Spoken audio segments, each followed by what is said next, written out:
بسم اللہ الرحمن الرحیم۔ حضور صلی اللہ علیہ وسلم کے بتائے ہوئے طریقے پر چلنا، اس کی اہمیت اور حکم کے بارے میں ہم بات کرتے ہوئے آگے چلتے ہیں کہ اللہ تعالیٰ نے حضور صلی اللہ علیہ وسلم کی اطاعت کو اپنی اطاعت کے ساتھ جوڑا ہوا ہے۔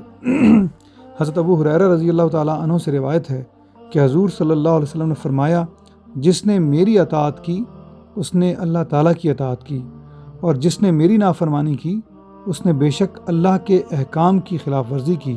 اور جس نے میرے امیر یعنی نائب کی اطاعت کی اس نے میری اطاعت کی، اور جس نے اس کی نافرمانی کی اس نے میری نافرمانی کی۔ اس حدیث سے معلوم ہوا کہ حضور صلی اللہ علیہ وسلم کی اطاعت اور آپ صلی اللہ علیہ وسلم کے بتائے ہوئے طریقے پر عمل کرنا ہی اللہ تعالیٰ کی اطاعت ہے۔ اس قرآن پاک میں اللہ تعالیٰ نے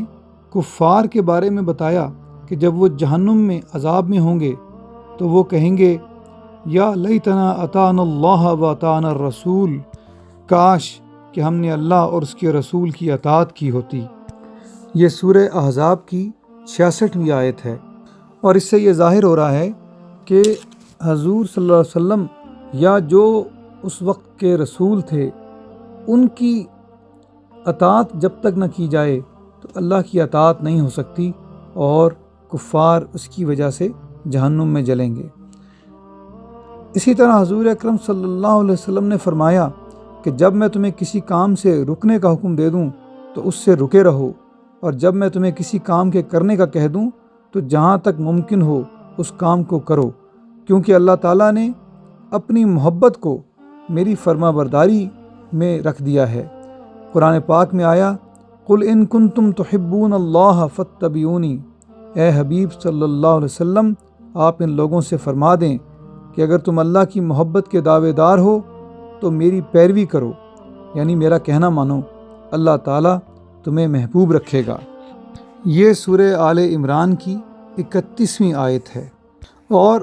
مفسرین نے کہا کہ یہ جو آیت ہے یہ کعب بن اشرف وغیرہ کے بارے میں نازل ہوئی، کیونکہ ان کا یہ دعویٰ تھا کہ ہم اللہ تعالیٰ کے نعوذ باللہ بیٹے ہیں اور اس کے لاڈلے ہیں، اور ہم ہی اللہ تعالیٰ کو سب سے زیادہ محبوب رکھنے والے ہیں۔ اس دعوے پر اللہ تعالیٰ نے یہ آیت نازل فرما دی، جس میں کہ اللہ تعالیٰ نے واضح فرما دیا کہ حضور صلی اللہ علیہ وسلم کی اتباع اور آپ کی بات ماننے سے ہی اللہ تعالیٰ کی محبت کی دعوے داری پوری ہو سکتی ہے۔ اور اس آیت میں اللہ تعالیٰ نے یہ جو کہا کہ وہ اپنے بندوں کو محبوب رکھے گا یا ان سے پیار کرے گا، تو اس کا مطلب یہ ہے کہ وہ ان کے گناہوں کو معاف فرما دے گا اور ان پر انعام کرے گا اور ان کو اچھے کام کرنے کی توفیق عطا فرما دے گا۔ اسی طرح ایک بزرگ نے فرمایا کہ یہ جو آیت ہے اس کی تشریح یا تفسیر کچھ اس طرح سے بھی ہے کہ بندے کی محبت اللہ تعالیٰ کے لیے ایسی ہو کہ وہ اللہ تعالیٰ کی عزت کرے، اس کے عذاب سے ڈرے، اور اللہ کی محبت بندے سے اس طرح ہوگی کہ اس بندے پر اللہ تعالیٰ کی رحمت نازل ہو اور اللہ تعالیٰ اس کے لیے خیر کا حکم فرما دے۔ اور اس کے یہ بھی معنی لیے جا سکتے ہیں کہ اللہ تعالیٰ اس بندے کو توفیق دے دے کہ وہ اللہ کی تعریف کرے، اس کی حمد و ثنا کرے۔ اسی طرح یہاں پر یہ بات واضح کر دیں کہ حضور اکرم صلی اللہ علیہ وسلم نے اپنی حدیث میں اپنے اتباع یا اپنی پیروی کرنے کے ساتھ ساتھ خلفائے راشدین کی پیروی کرنے کے بارے میں بھی تاکید فرما دی، اور آپ صلی اللہ علیہ وسلم کی حدیث مبارکہ میں ہے کہ میری سنت اور میرے خلفائے راشدین کی سنت کو لازم پکڑ لو اور اس کو خوب مضبوط پکڑ لو، اور نئی باتوں کے نکالنے سے اپنے آپ کو محفوظ کر لو، کیونکہ ہر نئی بات بدعت ہے اور ہر بدعت گمراہی ہے۔ اسی طرح حضرت ابو ہریرہ رضی اللہ تعالیٰ عنہ سے ایک اور حدیث میں یہ روایت ہے کہ حضور صلی اللہ علیہ وسلم نے فرمایا کہ سوائے منکر کے، منکر یعنی جو نہیں مانتا، میری امت کا ہر فرد جنت میں داخل ہوگا۔ تو صحابہ کرام نے آپ صلی اللہ علیہ وسلم سے پوچھا کہ وہ منکر کون ہے؟ تو حضور صلی اللہ علیہ وسلم نے فرمایا، جس نے میری اطاعت نہ کی یعنی میری بات نہ مانی وہ منکر ہے اور وہ جنت میں داخل نہیں ہوگا۔ حضور صلی اللہ علیہ وسلم کی بات ماننے اور آپ صلی اللہ علیہ وسلم کی اطاعت کرنے کی مثال حضور صلی اللہ علیہ وسلم نے خود اس طرح سے دی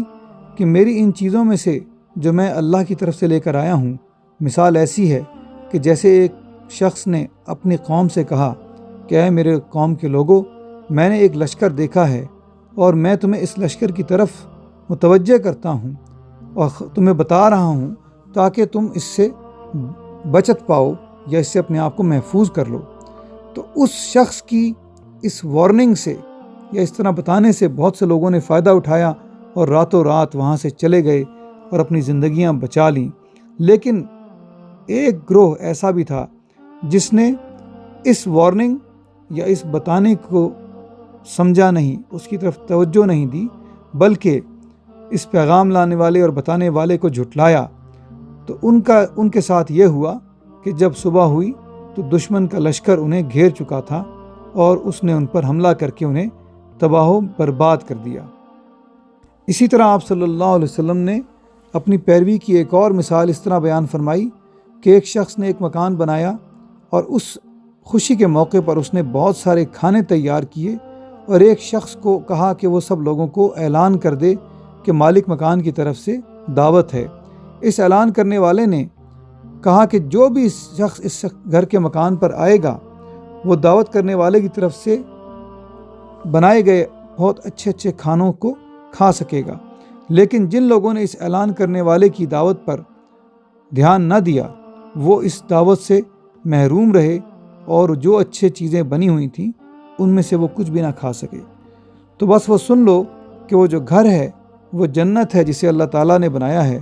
اور دعوت کا اعلان حضور صلی اللہ علیہ وسلم نے فرمایا ہے۔ اب جس نے بھی حضور صلی اللہ علیہ وسلم کی دعوت کو مان لیا اور آپ کی اطاعت کی، اس نے بے شک اللہ کی اطاعت کی، اور جس نے حضور صلی اللہ علیہ وسلم کی دعوت پر توجہ نہ دی اس نے اللہ کی نافرمانی کی اور ان تمام نعمتوں سے جو آخرت میں ملنی تھی محروم ہو گیا۔